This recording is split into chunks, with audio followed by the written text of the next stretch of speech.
3, 2, 1. Hi everyone.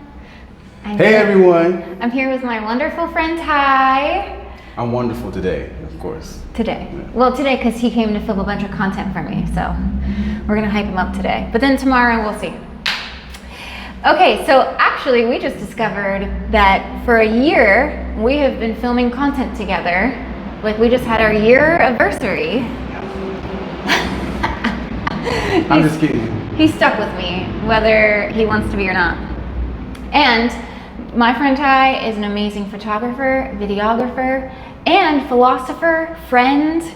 He's talked me off of some cliffs. He talked me out of burning someone's house down. That's a joke for the record, but Yes. you know. She didn't really try to burn anyone's house down. No. Right. I was spiraling. And you were like, woosah. Yeah, you bring it in. Become one with nature. Yes, that's what we do around here. So I just am really excited to introduce him to y'all because he's one of my favorite people to work with. And when we're together, our brains sync up.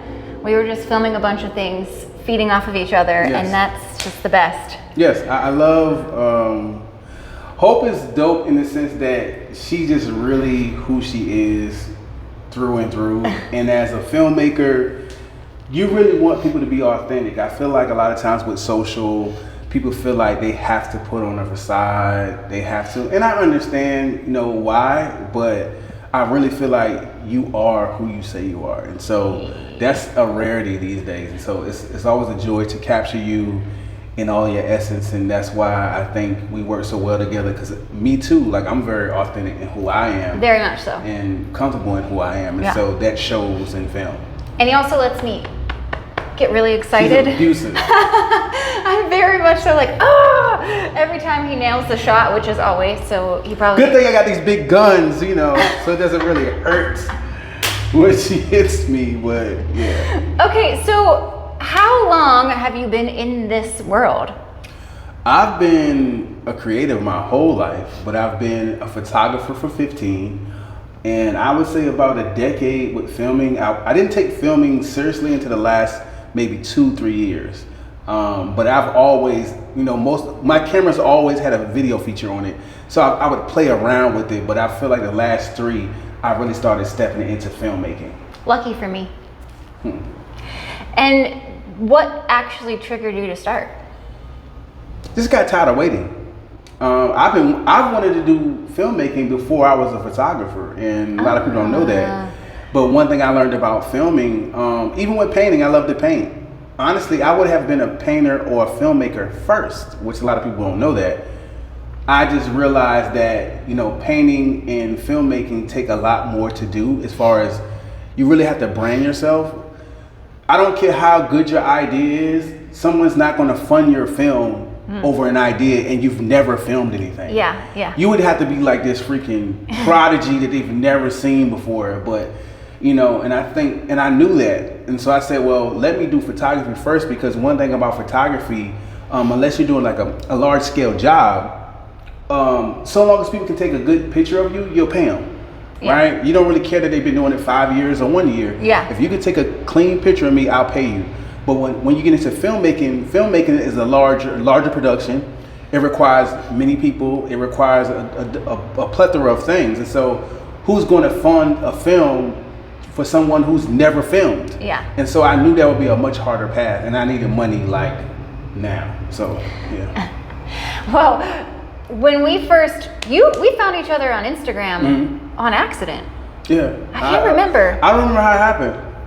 Somebody probably shared something from you, and I followed you, and you followed me back, and you sent me the nicest message. You're like, I'm very intrigued by you. Yeah. We should film. Yeah. And right away when I went to your studio, I was very amazed by all of your equipment, but just by the way you also don't make it feel stuffy. Like, sometimes when there's lights and there's big cameras and multiple cameras, it can feel very anxiety provoking. I was just instantaneously at ease.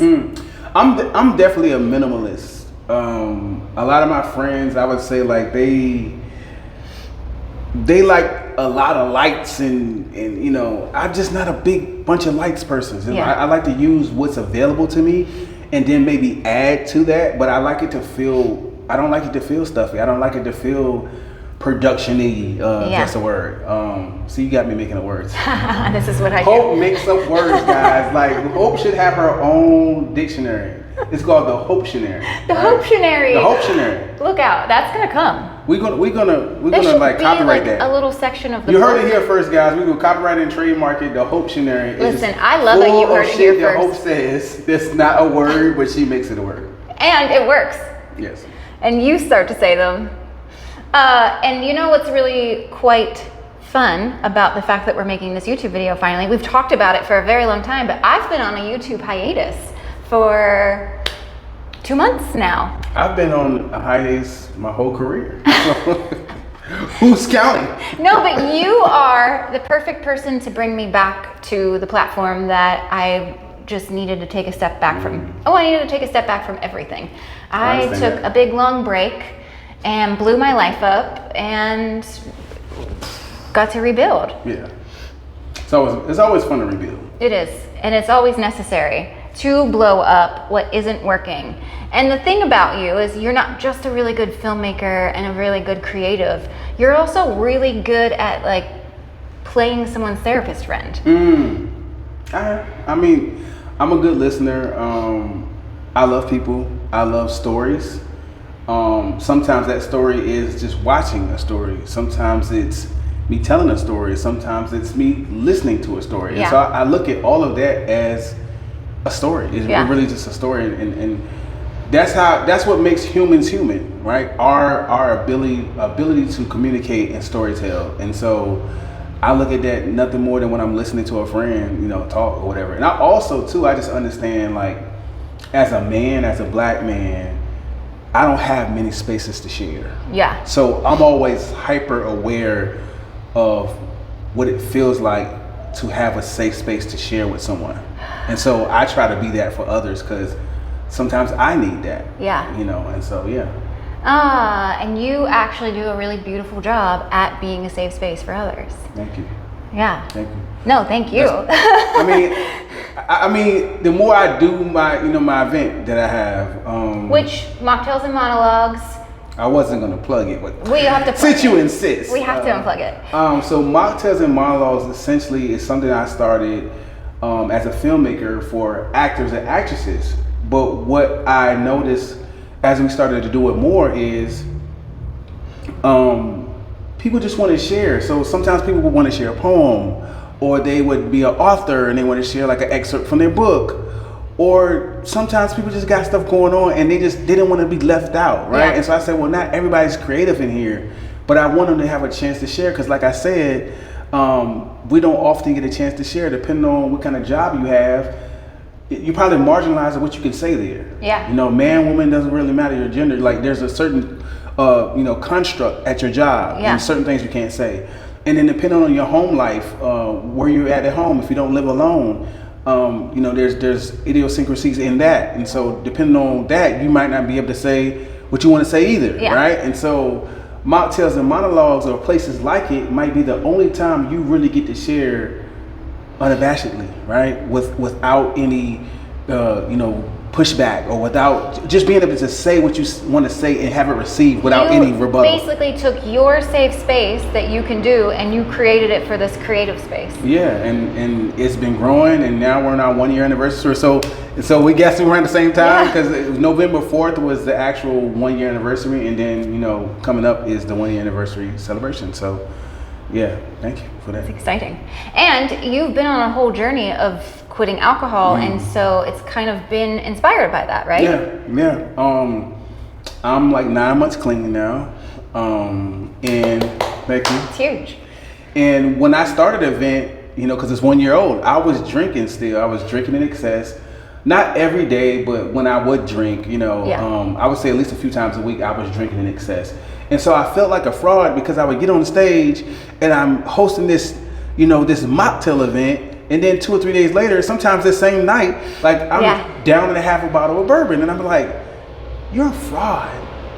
And And that was just that was my mind just saying ugly things to me, because I never would get up there and say you have to be sober, or no, alcohol is the devil. It's not like I said any of that, but I felt funny because people would tap me on the shoulder when we leave sometimes and say, hey, because of you, I'm learning how to have fun without alcohol. Because of you, I'm deciding to take a break from alcohol. I love because that. Of you, like I'm seeing things differently. I'm changing my diet, because I talk about diet not just being the things that we ingest, but our music we listen to. And so I felt funny when people would come to me and say these things.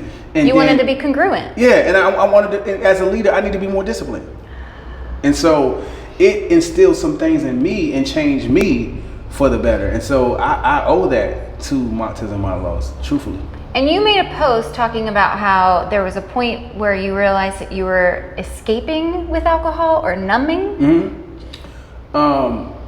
If you would have asked me maybe a year or two ago, was I alcoholic, or did I need alcohol to escape, I would have said no. But it wasn't until the absence of alcohol, it's a resounding yes. I was leaning on alcohol. I did lean on, I used to smoke weed. I used to lean on that a lot too. So I'm just completely sober. I've been completely sober for, like I said, 285 days or so. It's somewhere around there. Yeah. But again, it's just learning to regulate your own emotions. Isn't that powerful? It's a bitch. It's powerful too, though. It is, but it makes you realize you never really learned how that part to regulate your emotions, because every time you'd run to a blunt, you'd run to a bottle, you'd run to a partner or something. There was always some kind of thing to stop you from thinking. And when I stripped it all away, it's making me stronger. It's like learning to deal with my own shit. So what do you do now? Like, what are some of your coping skills? What has taken that place in terms of how do you support yourself through the process? I'm still working through it, but art has always been my safe space. So for me, being able to do art has always been a way to, I guess, escape, for lack of a better word. But I feel like lately I've been learning to not even escape at all. That's the goal. Sit with it. To sit with it. To say, okay, I didn't like what Hope did, or whatever, for lack of a better word, right? I didn't like what Hope did, and I feel this way. Allowing myself to feel, and then say, okay, you felt it, you acknowledged it first, you felt it, all right, it's a passing feeling, get out your feelings, get back to work. Yeah. And so learning to do that has just been therapeutic in and of itself, because learning that the world is not going to fall apart. It just feels like it. Yes. It's temporary. It's temporary. All of it's temporary. And so, but when it happens, we run to a bottle, we run to a blunt, we run to sex, we run to these different vices to numb ourselves with the feeling, instead of allowing ourselves to feel the feeling. Because if you know anything about energy is never destroyed. It's only transferred, right? Yeah. So what people don't understand is, when you don't cry, when you don't get angry, when you don't do these things, it's stored. Your body stores the energy, and so it manifests itself as cancer. It manifests itself as hypertension. It manifests itself as stress. It manifests itself as addiction. Yeah. If we don't regulate it. There's this book called The Body Keeps Score that I need to read again. I read like half of it, but it just talks about how your body remembers the damage. Yeah. Think about when you're a child, right? And things happen to you, and you could be a grown adult, and you still remember that beating, or you still remember how it felt when your brother told your mother something. Like, the body keeps score. So unless you release that trauma and learn how to do healthy ways of releasing that trauma, it will stay in you, and it will manifest itself into something else. Yeah. Well, you started working out at the same time as well. So is that part of that, is where you were trying to so the healthy way? I mean, besides these huge guns, no, I'm just saying, but just the releasing of endorphins, the releases of energy, all of that plays a part in just releasing and doing things that are not substance based. So all of that works together. So between art, working out, meditating is another one. I would like to get back into yoga. I mean, you're a whole yogi, so I might be learning from Hope. taking some classes. You Yeah. know what? Stay tuned, because if that happens, we'll film it. Okay. You can't ask two people who are like all about filming to do something and not film it. Yeah. It's just it's We sort of- got to play time lapse because I don't want y'all to see me struggling all the way. Wait till I'm like 2, 3, 4 weeks in, so I look a little bit more fluid. Okay. But you know, the struggle is also an invitation for other people to feel comfortable at trying things. Yeah. Because we look at all these people on social media and everyone looks so perfect posed, and sometimes sharing the struggle is that invitation to be like, hey, come struggle with me. We'll Yeah. figure it out. Yeah. We'll get ourselves better. Yeah. And you know, you and I, we talk a lot about mental health, not just Yeah. because I'm a therapist, but because I think we are good at supporting each other's mental health. Yeah. And we were just talking about burnout. I talk a lot about burnout because I had never been so burnt out in my life until I was a caregiver. And then now I know the minute I'm about to get to burnout and I have to do something to stop it. You're saying. And you've recognized your tells too, and you were just talking about giving yourself a break. Yeah. How important is that?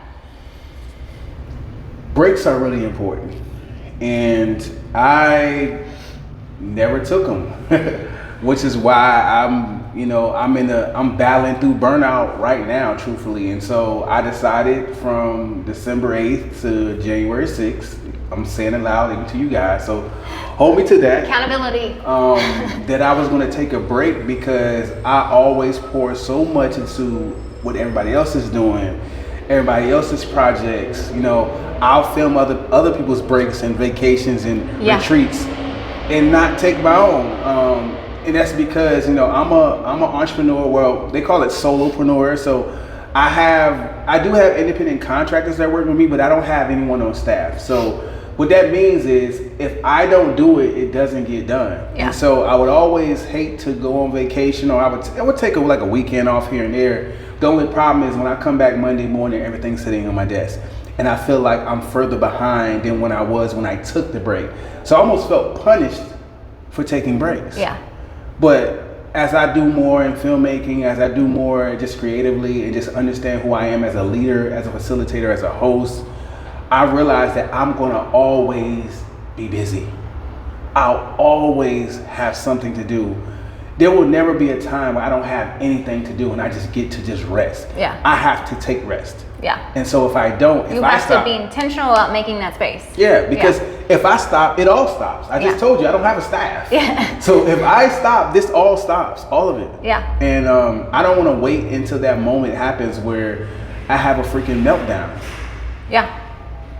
And I can speak to the fact that if you wait until the moment that you have a meltdown, it's 5 times as hard to crawl yourself out of it. And so your signs were what? Like when you can tell yourself about to get burnt out? I'm a very motivated person. When I start feeling like I'm not motivated, I'm also not a person who's tired all the time. When I start feeling tired, like I need to take like naps in the middle of the day, stuff like that, like that is one sign. Also, when I have a bunch of work and I'm not like motivated to finish it, I'm just like, you know what, I'll do it tomorrow. Yeah. I'll do it tomorrow. Like, and I'm not, and I can be facing a deadline, which is I don't want to say greatest fear, but as a detail-oriented person, I don't miss deadlines. But when I get burnt out, I'm like, I don't give a fuck about that deadline. Yeah. Like, that's not priority to me right now. And so when I'm starting to get burnt out, I know that's how I know, because I stopped caring about the things that I cared about previously. Yeah. Yeah. I think it's very important to know what your signs are. For me, now that I'm not a caregiver, because my caregiving burnout sign was I was mean. Like mean. Oh, mean? What? No way. You can only be this nice if you can also like have the same amount of monster. And then learning to know your shadow is the most important thing that I've ever learned in my whole life. Because I thought I was perpetual sunshine, and then I was like, oh wait, when I don't take care of myself, I can be really, really, really mean. Not just to everyone else, but also to myself. Yeah. But now I'm in a completely different circumstance. So my burnout now will be, I feel physically ill after seeing clients. Like it's almost as if I have stored too much in my body So that's usually my sign of like, I need an immediate salt bath with some noise canceling headphones because I live in the city, as you all can hear the noise, and some meditation music and not looking at my phone. What does the salt bath do? I'm not familiar. I hear about it. It cleanses my energy. Okay. Like, so I sometimes feel like my clients' energies will stick to me when I'm feeling burnt out. When I am in a great place, I feel like I do a really good job at holding space without taking any of it on. But when I'm not there, I end up being consumed by it. And so sometimes that's when I'm like, I need a salt bath because it's gonna cleanse me. That's why I have the Florida water in my, I'll spray myself, burn some incense. But it's important to know your signs, but then it's also equally important to know what to do to get out of burnout. And so rest is a beautiful way. Play is my number one, like bebopping, yep.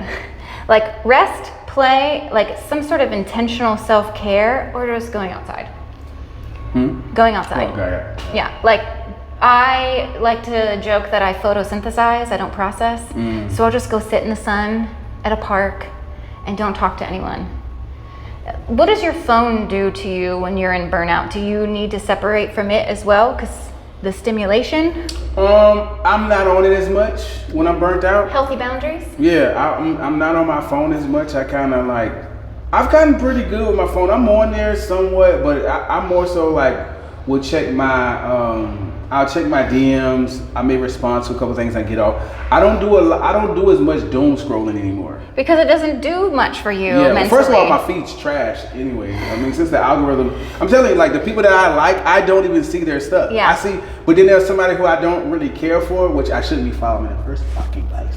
But anyway, I'll see every post. They can post 5 times a day and I'll see every last one. And then there's somebody who I actually enjoy watching their content, and I'll go on their page and there's stuff from weeks ago I haven't seen it. That would be me. I don't get it. Yeah, I don't see your stuff that often.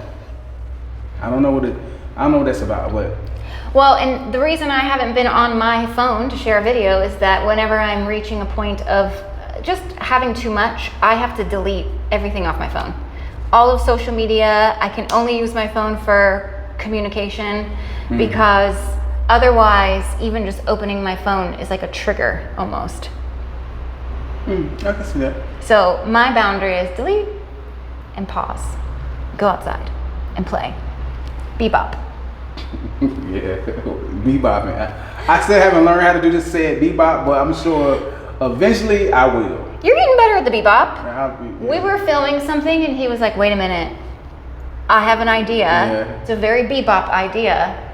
Yeah, the spontaneity. I'm drawing some of Hope's spontaneity. This woman is very spontaneous. I'm not such a spontaneous person. I'm more of a planned person. Yeah. But as I film more, but also too, you giving me creative license. Yeah. Helps. Sometimes I won't be spontaneous even if I feel it because I know my clients want a certain thing and I don't want to disrupt that. I'll spend more time trying to I'll spend more time trying to explain to you why the hell is this I want to do this. And it's just like, I don't even want to do it no more. Whereas with you, it's like, I know you kind of give me a general idea where you want to go with it. And you trust me creatively to create and do I trust him fully. Like I don't ever have to even explain things. I just say, hey, I have this loose concept, and he comes in and. Thank you. Yeah. I mean, that's what I like to do. I mean, I pride myself on being a creative. I'm a professional before anything else, and so I like when my clients and my friends or whoever allow me just to do what it is I do. Yeah. And so they can spend more time doing what it is they do. Yeah. And then we can make this synergy, and I feel like it comes out more beautiful when we do it that way. What's really been fun is we've filmed 5-6 times now, probably. Yes, yeah. And each time I feel like you have learned to read my mind almost. There's that much weight. I don't know. You have the ability to see people, to see the vision, and then you ask the right questions. See, the thing as a therapist, you don't want, when people are really hesitant to talk or open up, you don't want to just be like fire rapid questions. You have to ask the right questions that's going to make people feel comfortable and safe and open up. but it's a skill. Like I didn't start out asking the right questions. I really had to practice and actually put myself in the situation of what questions would make me feel open versus closed. You do a really good job naturally at just asking the right questions. Have you always done that? Yeah, I feel like it's like an innate. Yeah, I'm a very logical person. So when I think about things, I usually think about from a logical standpoint and a creative, which is, I guess, it's a good thing that I'm both logical and creative. Yeah. But for me, it's a gift, actually. I like to reverse engineer everything. So when I'm asking you a question, the reason why I know to ask that question because I remember having a conversation with you about what your end goal was. I like that. So if we're doing something and I feel like what we're doing is not feeding to the end goal, or I see something in passing that would help add to the story, that's when I will insert that because I remember you said your end goal was this. Yeah. So all I'm doing is reverse engineering what we talked about, which is why I feel it's so important to always have consultations, and that's something I'm gonna get back more to in 2026 when we have those consultations and we really get into the thick of what people want. Yeah. I now can guide you. If we're off that path, I can say, okay, well, she said she wanted to come out this way. I know this is not leading us to that. Yeah. And so we need to really readjust or something like that. And you won't know it because sometimes you're nervous, you're in the head, you're just trying to film. It's my job to redirect, as a director, to redirect us. Keyword direct, right? Yeah. Redirect us into the path that makes sense and that's getting us to where we're going. It's like getting re-cued. Yeah. Yeah. Okay, so your ability to redirect somebody, have you ever had anyone have like a bad reaction to it? Sorry. Cut. As far as redirection is concerned, I haven't had a lot of people redirect me. I think because I've built the rapport. Yeah. And people know that I care. And you can kind of tell when somebody cares about your project and when they're just trying to make a check. And I think my clients typically know that my end goal is to make sure they're happy. Yeah. So now sometimes somebody might not care for my idea, but it's never met with like hostility or anger. It's like, oh, well, I don't know, because I don't really like sitting down, or I don't know, because I don't really like that background, or, I don't want to put that pillow in there because it has a whale on it and I hate whales. But it's usually a soft, like, hey, I don't really care for that. And sometimes it's, I'm not sure, but because of you in your creative eye, I'll try it. Yeah. Let's try it, see how it works. If I like it, then we'll keep it. If not, then, but I'm letting you know off top, I don't really, offhand, I don't really like, sometimes I have people that they won't like it at first, and then I actually do it, and they're like, oh, that actually is pretty good. He does a good job at showing you the vision and what he's doing so that you are also, it's a nice way to ease the nervous system when you're being filmed, because as much as you get used to being on camera, there's still a little awkwardness that can come with it. And so sometimes when you show, oh, look at this, it actually eases it because you realize, oh wait, this is actually translating. Yeah. Well done. So, stories. Have you always been intrigued by people's stories, or is this something that's happened over time? Always. Even as a kid, I love watching documentaries. Yeah. I think I love stories because we all have one. And you just never know when you're looking at somebody and you're looking at them in a finished product, or what you're looking at, what you see right now. Yeah. But I'm always interested in what happened to get you here. I love it too. It's my favorite. Well, because I'm always searching for knowledge. I'm always searching to get better. And the way to get better is to culminate experience. I feel like all success is when, preparedness meets opportunity. Yeah. You can have opportunity, but if you're not prepared, you miss it. Mama. Or you can be prepared, but there's no opportunity, nothing. Yeah. So how do you get prepared? You start taking in all the knowledge. You start learning. I learned things from you. I learned, maybe people skills, or I learned maybe how to regulate my emotions, or I learned things, and then I learned maybe something from this person, and then on top of that, my own experiences. So all this culmination becomes me and my personal experiences, but it makes me be prepared. So when I do get the opportunity, I can nail it.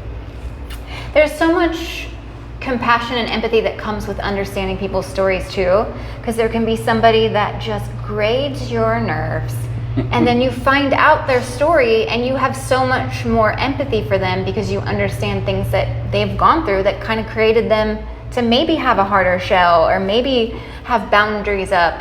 And so I think stories are really beautiful ways to understand people and understand the way we all are just out here trying to survive. And you know, when you know someone's story, it really helps you see, I see the pattern, see how you got there. And then it also, when you like actually genuinely hold space for people's stories, they become much more open to changing their patterns and actually being willing to look the hard stuff in the face, because it's almost like you're creating that space for it. Okay. I've always felt like you have done a great job at helping me share my story. And, you know, specifically because I am evolving constantly, as most people are, but I just feel like I entered some sort of like rapid super growth in this year since you've known me. And I feel like you've gotten to see many different iterations of hope. And it's hard sometimes for our friends or loved ones to hold space for that much change and growth when they have a certain story about you, and then you come and you're like, no, I'm this now. So thank you for that. But is that something that comes easy for you? Is it because you also participate in trying to grow as a human? Yeah. I just always look at us as just multi-dimensional beings as humans. Yes. Us as Homo sapiens, we are the ones that have these lived-in experiences. That's what make us human, right? That's what separates us from a squirrel. A squirrel, for the most part, is like, okay, survival and mating, right? Survival and spreading on my genes is my sole purpose. I'm not looking to watch Netflix later on tonight. Yeah. That's what gives us, you know, and so for me, I understand that who you are now is not who you're going to be 5-10 years from now. Now, the core of you will probably be about the same, but there are so many layers that will be unraveled, and new ones that will come anew as I know you. And so I am committed to trying to understand who I connect with, because I know that they won't be the same person. And I also understand that it could get to a point where that person no longer aligns with me, and that's okay. Yeah. Some people are meant to be in your life for just a season. They're not meant to be there for 10, 20, 30 years. Sometimes they're just there to enjoy you, maybe to teach you a lesson or whatever. And I tell people all the time, even with love and stuff like that, like, no one is yours. I think we get so inundated with possession. Oh, you're mine. I want you obsessed with me. And like, you know, nobody else can talk to you. Don't be friendly to no one else. None of this is ours. Yeah. This body isn't even ours. It's temporary. This is nothing but a shell. Our soul is what is carrying us. Yeah. This is a shell.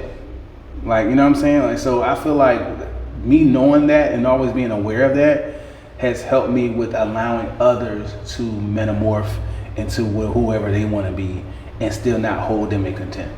This was like a whole preach, space holding you gave me recently about, you know, like, some people are supposed to be here for a season and it's okay, and create space for all the feelings. And we've talked a lot about like learning to sit in our feelings and instead of escaping them. And I feel like that's what this year has held for both of us in massive ways. So it's really cool to witness you really coming into that. I'm regulated, I have capacity, I'm feeling great. Yeah. We love this. I feel like there's something else I was gonna ask. No, you can't have a kidney. A kidney? Yeah, because I stopped drinking and my kidneys are better. She thinks she's getting a kidney. Absolutely not. No, I'm just joking. That's hilarious. I had no idea where you were going with that thought. Speaking of spontaneity, I was like, a kidney? How do you know when you are starting to feel out of alignment, not just with somebody, with maybe even projects you're working in or yourself? Okay. Alignment, and this is what I love about alignment, because you don't have to be a scientist to understand it. Yeah. You don't even have to be someone who's super smart to understand it. Alignment is nothing more than a feeling. It's not even a knowing, it's a feeling. Prime example, we've all met someone and you're like, I don't really care for that person. And you can't explain it. At that point, you don't even know that person. Yeah. But why does that person feel so misaligned? Because a misalignment is not a knowing, it's a feeling. Yeah. So when you feel something is off, you don't have to know. You don't have to have receipts. Like, your feeling is valid enough. We are, that's another thing as humans. Like, we have built in things that let us know when we're not in alignment. That what people say, oh, my gut feeling, yeah, it's a feeling. It's massive too. And you have to listen to it. Yeah. It's a reason why your gut was telling you not to go there, or not to talk to that person, or not to do that thing. We just tend to ignore it because we think we know better than our bodies, and we don't. Never. There's been so many times where I've ignored that gut feeling, where I'm like, I knew this was coming and I chose it anyways. Mm-hmm. And then that's just how you actually get to create more alignment, by allowing yourself to see the truth of, I saw that. Yeah. I felt that. I knew that, and I still chose that. Well, the problem is our head and our hearts are always at war. We see things and we make things to be what we want them to be versus what they actually are. I'm not guilty of that at all. Neither am I. But he knows I'm lying, because he knows, like, Ty knows all my secrets. It is what it is, you know. But that's what makes you human. Yeah. That's the part of, so that's why we're constantly in a state of metamorphosis, because we're constantly taking these experiences to grow, to evolve, to learn, and to do different. And so that's why there's hope that I met a year ago is not the hope. I'm not even talking to the same hope right now. Yeah. So that's yay growth. Yay the growth. Hey.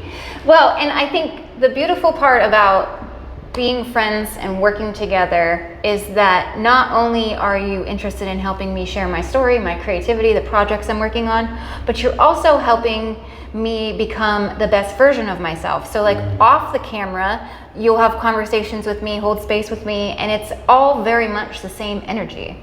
Like, it's just all love. Yeah, that's who I am. That, like, I really am white.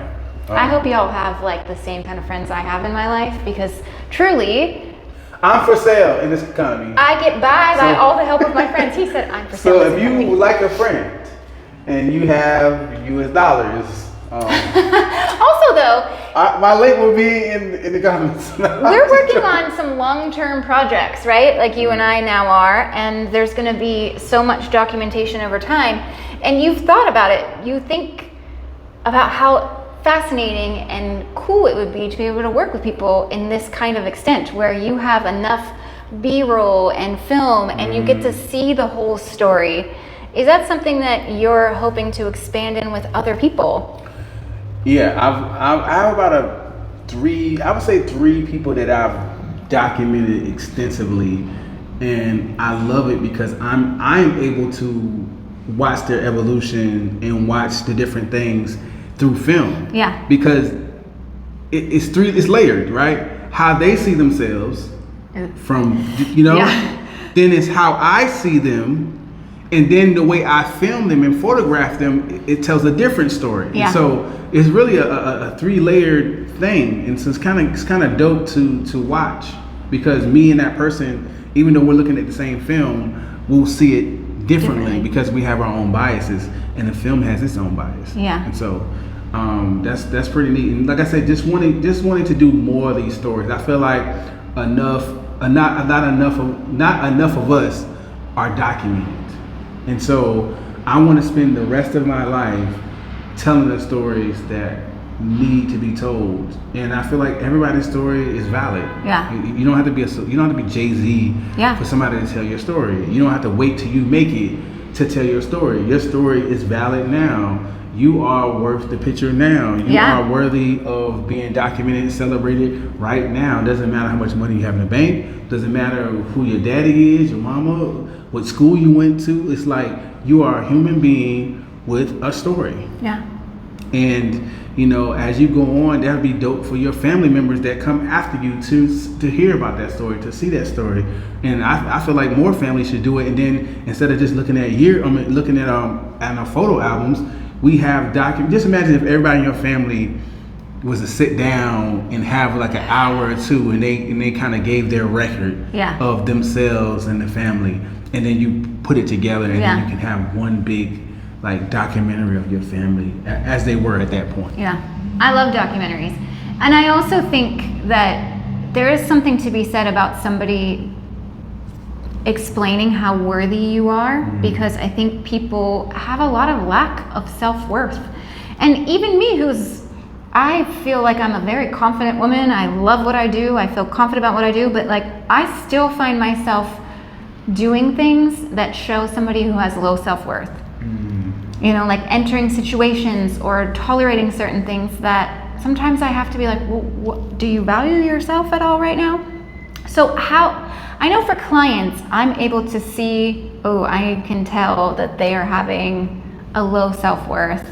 And before we can even work on some of the other things, I have to help build them up within themselves. Like they need to feel confident within themselves, or else they're not gonna ever feel like they can change whatever issue they're coming with.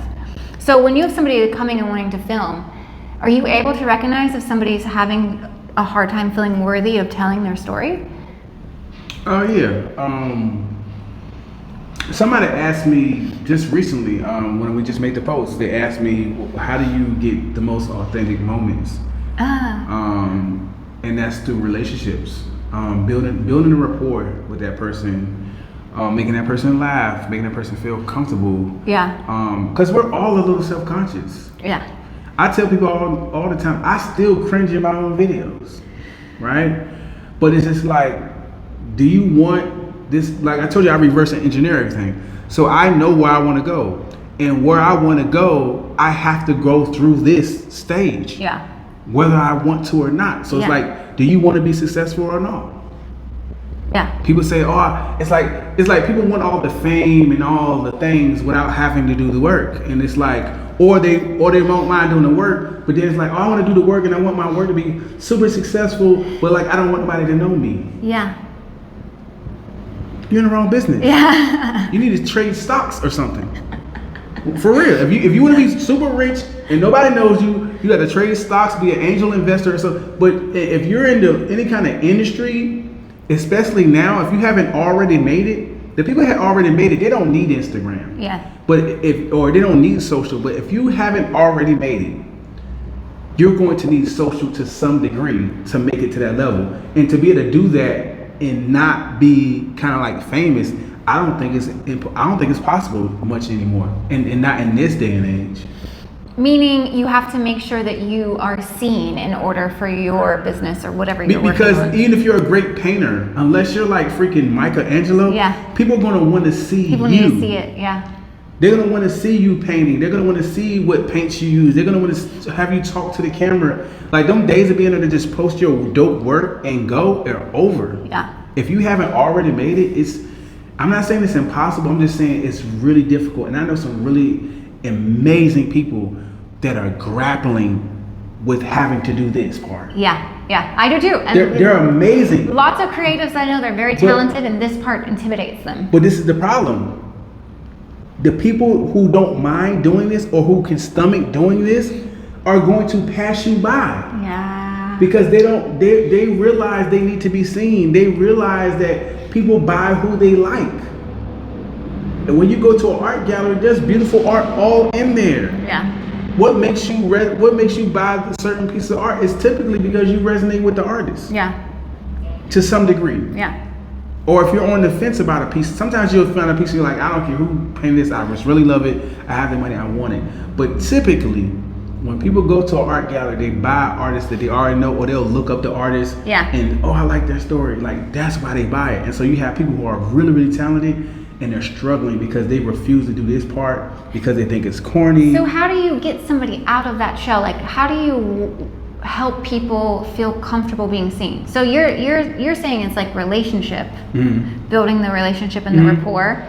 In that, are you, because I do this thing where I am very intentional about finding something that I like within everyone I'm interacting with in some capacity. But I want it to be authentic. I don't want to just be fluffing people. I want to give them their flowers, and it's something that I genuinely see. And I do feel like that helps people, but like, what are some things that people can do personally to feel comfortable being seen and worthy of being seen? I'm throwing in a big question, y'all. So for me, affirmations. So people don't know that about 75% of the time your brain is coming up with negative thoughts. I'm sure you're familiar with that, right?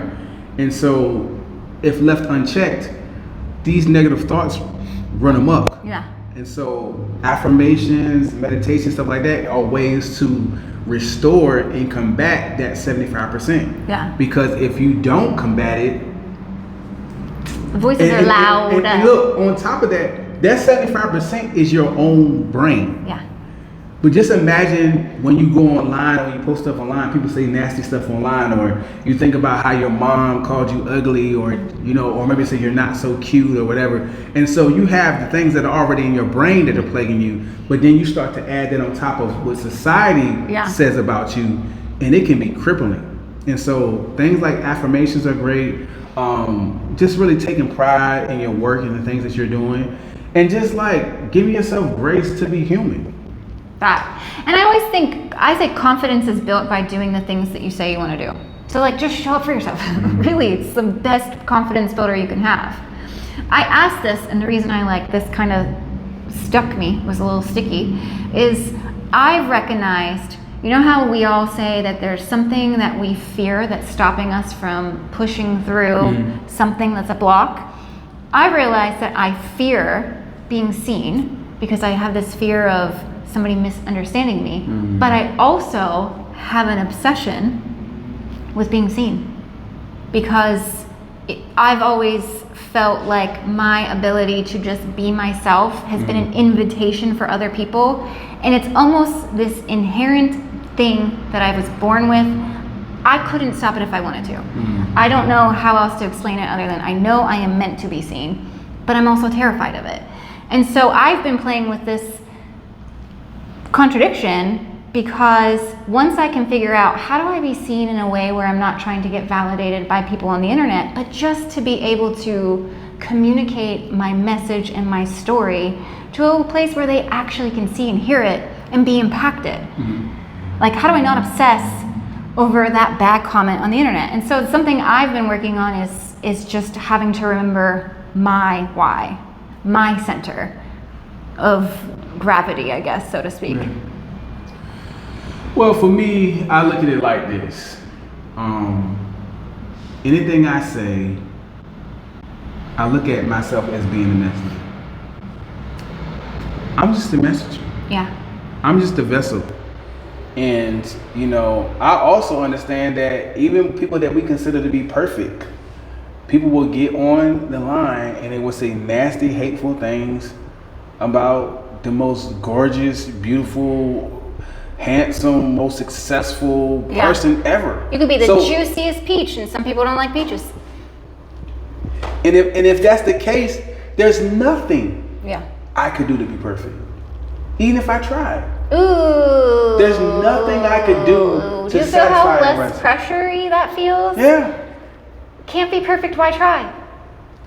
It's impossible. And so I realized that the appetite of social media is insatiable. Oof. It will never be satisfied. Oof. So trying to be everything to everyone is not only exhausting, but it's impossible. And once I really understood that, it got easier. I stopped, like, prime example, I'm just like, now that I don't have my hair fully cut, like, I used to be anal about having my hair cut or having my clothes a certain way or having new this or new that. And then I realized it's like, it'll never be enough. my outfit would never be fresh enough. My hair would never be cut enough. They'll talk about, oh, well, maybe your hairline should be up here and not here. Like, it's just always something. And when I really grasped that, it made it easier to get online. It's because it's like, you know what? No matter what, they're gonna say something. So, am I gonna let that stop me from getting where I said I wanted to go? I love that, and that's the ultimate removal of the power from other people and putting it back in your own hands. Because to be truly empowered is to just say, hey, you know what? I'm gonna show up as authentic and as true to myself as I can, and trust myself. Like, I think that's the other part of it as we're growing, is there is a lot of mindfulness about what we're doing with people and the things we're saying, and how we want to hold safe spaces and not close doors. And if you're not careful, that can be what silences you if you don't trust yourself. Like, if you don't trust yourself that you are in alignment, you're coming from a place of love, you're going to be paranoid about what you have to say all the time. What's the phrase? It's like, stop wanting everyone to like you. You don't even like everyone. Isn't that? I haven't heard that phrase. What? Yeah. Oh, well, you've heard it here first. Oh, no, I can't take credit for it. She's making up. Listen, I'm telling you, I read that somewhere. Can't give credit to who it's deserving to, though, unfortunately. But I think that's a very beautiful takeaway. Thank you for that. Is there anything that I didn't ask us about, because, we just did this very spontaneously, that you feel on your heart that you want to share about? I just want to say to anyone watching this that there's going to be trials and tribulations, as is life. But you have a purpose, and I think the quicker you figure out what that purpose is, what makes you feel alive, the quicker you can go to where you need to go, right? Don't let imposter syndrome get in your way. And last but not least, certainly not least, don't let the how get in your way. The how you're going to get to where you're trying to go is none of your business. You just gonna show up? It's not. You just have to decide that you're going to do something, speak it out into the universe, and then start to walk. You can't just speak it out and just sit on the couch. Yeah, no. Start to walk in that purpose. And I guarantee you, I've lived this, and I'm sure you've lived it as well.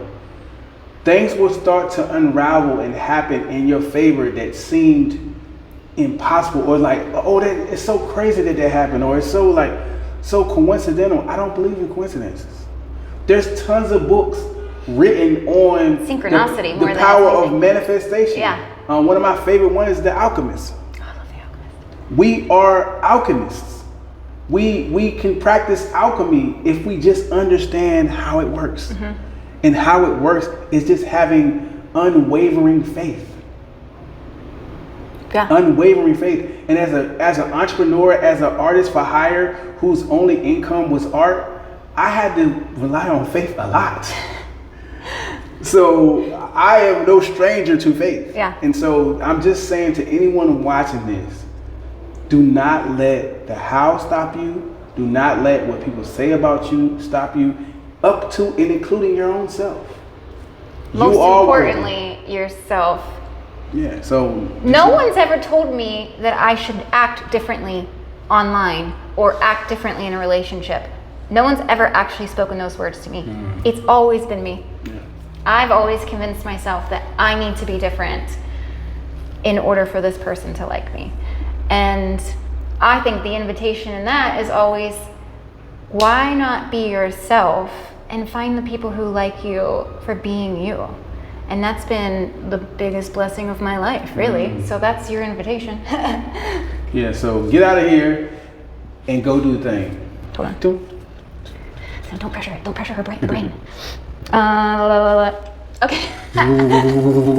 Wait a minute. Actually, I just felt that. You're just... See, I'm a magician too. Y'all didn't know. I was just having a brain fog, and he cleared it out. So I want all of you to get you a friend like Ty, but also if you're interested in working with somebody and you want to make content and you don't know where to start and you just would like to hire someone instead of figuring it out, this is your person right here. He's really not just like a very talented person in terms of helping you feel comfortable telling your story and capturing you beautifully. Just some of the most stunning images have been taken by him. Thank you. But he's also good at helping you figure out how to carry that on forward. And then you have this like ongoing relationship where you could film long term. Yeah. So tap in. So if you're looking to tell your story, and you should tell your story because it matters, and you matter, and we want to tell your hear it. story. And I'm available for travel. So even though I'm based in Atlanta, I just came back from Tulum. I've done stuff in Jamaica. I've done stuff in Cali. I don't mind traveling. So if you have USD, then you are for me. Did you plan that? No. That was amazing. And cut. That's a wrap. Now get out of here.